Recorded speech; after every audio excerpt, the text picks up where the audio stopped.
Imagine being one of the most accomplished rugby nations on the planet. A team packed with world champions, proven veterans, and rising stars. Then, just days before a major championship campaign begins, the head coach makes a decision that leaves fans, analysts, and even former players completely stunned. Not a tactical tweak, not a minor squad adjustment. A genuine shock selection that nobody saw coming. A player with only one test appearance. A player known as a fullback.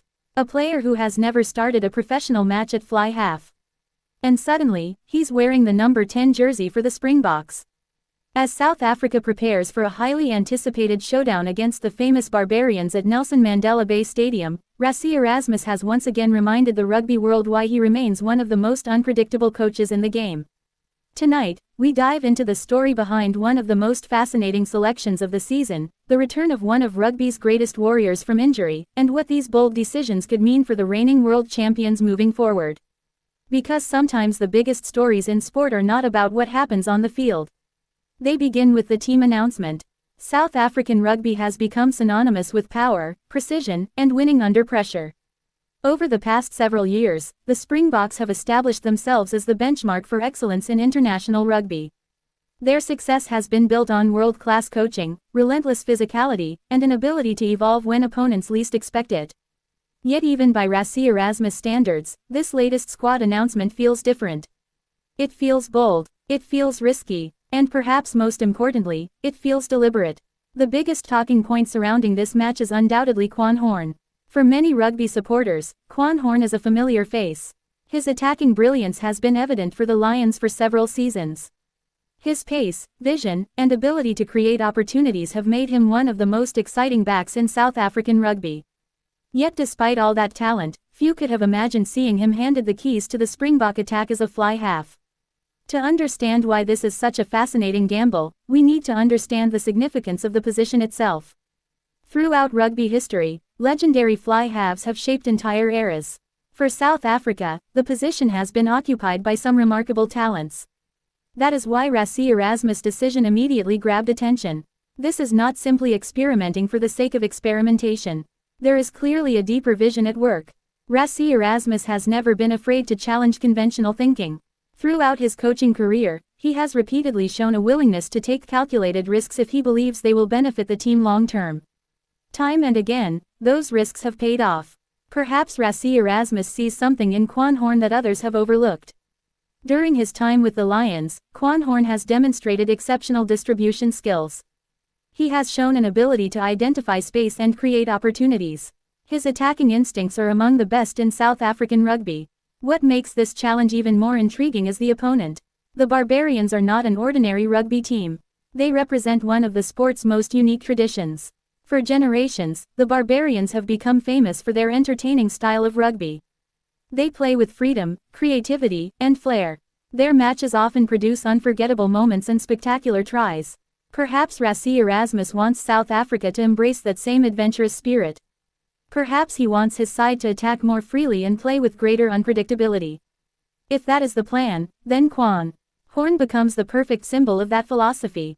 Yet every opportunity comes with pressure. This will be one of the most scrutinized performances of Quan Horn's career. Fans will analyze every kick, every pass, every decision, and every mistake. But pressure can also create greatness. What makes Quan Horn's story particularly compelling is how quickly fortunes can change in elite sport. After scoring a try on his Springbok debut against Portugal, many expected him to become a regular feature in future squads. Instead, opportunities became scarce. Competition remained fierce. Established stars continued to dominate selection. Now, after spending seasons waiting for another chance, destiny has unexpectedly presented itself. Not as a fullback, not as a winger, but as South Africa's fly half. As fascinating as the Quan Horn selection is, there is another storyline generating enormous excitement among Springbok supporters. A storyline built on resilience, sacrifice, and one of the most respected players in world rugby. Pieter-Steph du Toit is back. For many rugby fans, those 4 words alone are enough to inspire confidence. Pieter-Steph du Toit has spent more than 6 months recovering from shoulder surgery after suffering an injury while representing Toyota Verblitz in Japan. It has been a difficult journey. Rehabilitation at the elite level demands patience, discipline, and mental toughness. Athletes often describe injury recovery as one of the loneliest experiences in professional sport. For Pieter-Steph du Toit, this challenge was especially frustrating because it was not unfamiliar. Just 1 year earlier, he had undergone surgery on his other shoulder. Once again, he found himself facing months away from competition. For many players, repeated injuries can be career-defining setbacks. But Pieter-Steph du Toit has built his reputation on overcoming adversity. Throughout his career, Pieter-Steph du Toit has consistently demonstrated extraordinary resilience. Whether battling through injuries, facing criticism, or competing at the highest level, he has repeatedly emerged stronger. That resilience is one reason why he is regarded as one of the finest forwards of his generation. When discussing modern rugby greatness, Pieter-Steph du Toit's name belongs among the elite. His influence extends far beyond statistics. His work rate is relentless. His physical presence is intimidating. His commitment inspires teammates around him. Few players embody the Springbok mentality more completely. Interestingly, Pieter-Steph du Toit's recovery came after another outstanding period in international rugby.